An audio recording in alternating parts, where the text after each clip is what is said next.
So in this lesson, we will use the lofted surface and the planar surface tools to create the walls of the engine housing oil pan.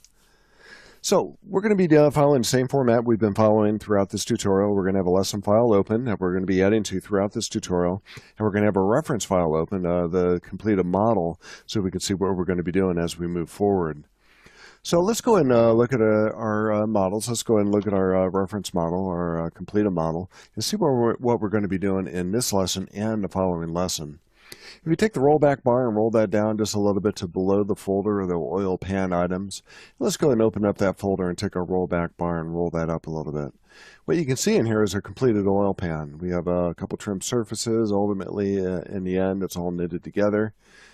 And what we're going to be doing in this lesson, if you take the rollback bar just underneath that feature called Oil Pan Wall, you can see what we're going to be doing. So with this lofted feature that we're going to be putting in first, we're going to create a profile down here, the profile up here. This is going to be the Oil Pan 1 profile and the Oil Pan 2 profile. And we're going to loft those lines and the arcs that make up that profile to each other to create that lofted surface. With that lofted surface, one thing to consider with the oil pan is the oil pan is going to be a little bit wider on top, a little bit narrow on the bottom. It helps facilitate the flow of oil from our engine housing into the bottom of the pan where there's going to be a drain plug in there. So we can take the oil out, the old oil out, and put in the new oil. So that's pretty much the form of how the loft is going to be created. And then after that, we're going to put in a bottom down there. We're going to call that an oil pan bottom cap. So that's what we're going to be doing. Let's go to our lesson model. Let's go ahead and work on this a little bit. One thing we want to talk about before we move on is our surface bodies. We now have 5 surface bodies in here, and we have actually 6 surface features. And the reason we only have 5 is because this last surface feature, our vertical shaft, is being modified by our surface trim 1. And we really should take that surface trim 1 and rename that. So let's go and rename that while we're here. So let's go to feature properties. It's a little bit off the screen. Or if you slowly click on it, if it works on your computer a little bit better, what we're going to call that is our vertical shaft trim. If it gets that name changed here, it changed up here.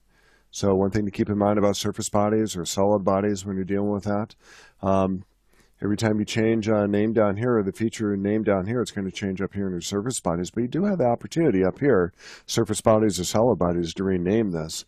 But whenever you add a feature to that body, it's going to go ahead and rename this up here to the new feature name. So it's one thing to keep in mind there.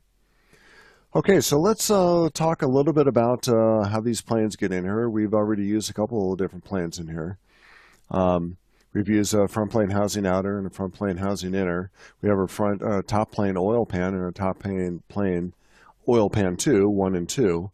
These things are created off the front plane, references off the front plane. But like with the front planes over here, this top plane is going to be parallel to the top plane, but it's going to be in a location where it's going to facilitate the profile for oil pan 1. So let's go and go to our top sketch. Design sketch. Let's right click on it and go to show. We're going to make sure we have that here so we can grab the profile. The profile we're actually looking for is going to be this arc, that line, and the circle, which represents the outside of the vertical shaft. And we're going to be putting that on this plane down here. So if you look at the oil pan 1 plane, it's a plane that's parallel to the top plane at that line. Oil pan 2 plane is going to be parallel to the top plane at this point. So we have 2 different profile planes here which are going to facilitate where the profiles are going to be for our lofted surface. Okay, so let's go ahead and click on our top plane, oil pan 1.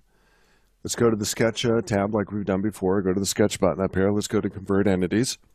And let's go ahead and borrow some of these entities that we have already sketched in on our top sketch, design sketch. Let's go ahead and select change. So when we click on this arc, that line is selected. Let's go and click on this line. Let's go and click on this circle, which again represents the outside of our vertical shaft. Here we go there and go to the green check mark. You can see how it projected that down here. Let's go and take this horizontal line. Let's go ahead and turn that into construction geometry.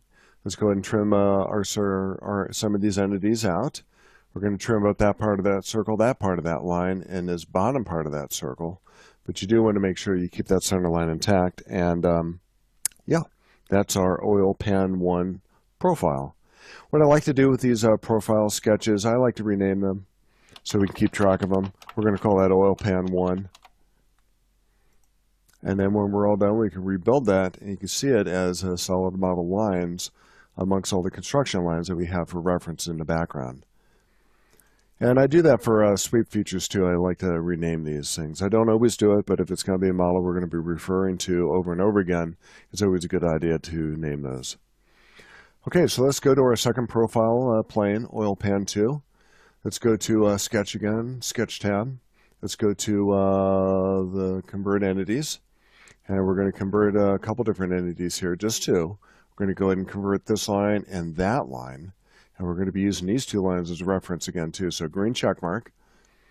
And then what we want to do is we want to take both of these lines and convert them to construction geometry.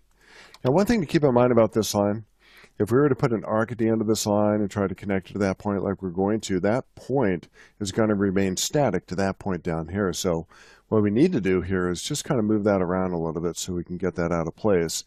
And that point will now go from black to blue. It doesn't really create a permanent relationship in there, but the semi-permanent relationship needs to be dealt with if we were to put that arc in, which is going to be our next step too. So we're going to go up here to the Sketch tab, go to the 3-point arc.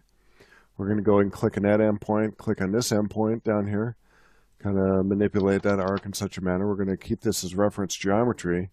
And what we're going to do is we're going to have this as reference geometry so we can see how our geometry is going to change as we build the, the model lines in here for the profile.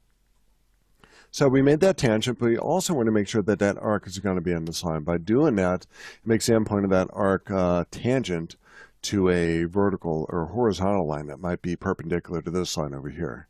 So we're going to make that coincident. And these are kind of our references here. So we're picking this point over here, which already is referring to the front sketch. It's already got an angle to it. So that part of the top of the oil pan profile is going to be a little bit bigger. Now we need to stretch it off in that direction, which is on the z-axis. And we're going to be doing that by sketching in a parallel line down here, over here. We're going to put a dimension between that line and the reference line, which is going to be 1/8 of an inch, 0.125. We're going to take the end point of this line with a 3-point arc. We're going to click on the end point of that line to the end point of that line over here. Kind of stretch that up. We could have also used the tangent arc option too. But we're going to click on these two elements over here, the line and the arc. We're going to make the tangent. We're going to take the center point of that arc onto that line. We're going to make that coincident. And that should give us our profile, at least part of it. So let's stretch this out over here. Let's go ahead and click on that circle, which again represents the outside of our vertical shaft. Let's take the end point of that line and drag that to that circle until we get it to connect. And then we're going to trim that. Trim out the top of the circle, maybe trim out this line, trim out the bottom of the circle in order to keep that center line intact. So now we have our second profile. Let's go and rebuild this. Let's call this oil pan 2. And now we're ready for our surface loft. So let's go to the Surfaces tab. Let's go to the Lofted Surface. Let's click our profiles. And when we click our profiles, we're looking for the solid lines down here, not the construction geometry. So if you click on this line, that probably isn't going to work. So let's do this. Let's go and click on that arc. Let's go and click on this arc. And let's go ahead and close this. And try that again. So let's click on this arc. Make sure you click on the same portion of the arc that's on the second profile to make sure that the control points are going to be in the same location so it doesn't twist as you put your loft together. If we go to the green check mark, now we have our surface loft. And you'll notice it's tapered from the top to the bottom. So let's go ahead and call that what it's called in our completed model. It's going to be called oil pan wall. So let's go ahead and put that in here, and let's go ahead and name these as we go. So hopefully I can get that to show up, but if not, again, right click, go down to Feature Properties, and we'll name it here. So it's going to be called Oil, Pan, and then Wall. Okay, now we need to put in that planar surface. So we're going to do something very similar to what we've done before. We're going to click on the plane that we're going to use, which is the top plane, Oil Pan 1. We're going to go ahead and click on that. And we're actually going to borrow one of the sketches off of our oil pan wall lofted surface. So let's do this. We're going to go to Sketch. We're going to go to the Sketch tab up here. We're going to go to Convert Entities. And we're going to take our Feature Manager flyout. We're going to go to Oil Pan Wall over here. See if we can get that plus sign open so we don't interfere with things. So we're going to go to the Oil Pan 1 sketch. We're going to borrow that and go to the green check mark. And now we need to complete that. So we need to put in a horizontal line between that point and then this point. Now let's make sure we don't have a pony line down here. So I think it's complete. So if we go to Surfaces, go to Planar Surface. It shows us our preview. We're in pretty good shape. And go to the green check mark. Sometimes, the reason I mentioned that pony line is that sometimes when you click from one point to another, and if you're a little bit too quick with that, you'll get a teeny weeny little line in there. And if it isn't resolving itself, take a look at these endpoints and see if you have that line in there. Okay, so with Surface Plane 1, again, we're going to rename this to what it should be, which is going to be called our Oil Pan Bottom Cap. So let's go and click on that. Not going to let me do it, so I'm going to go to Future Properties. We're going to call that Oil Pan Bottom Cap. And go to OK. So that's it. That's it for this lesson. Make sure you do save your work and then join me in our next lesson where we will continue to create more surface features for our engine housing.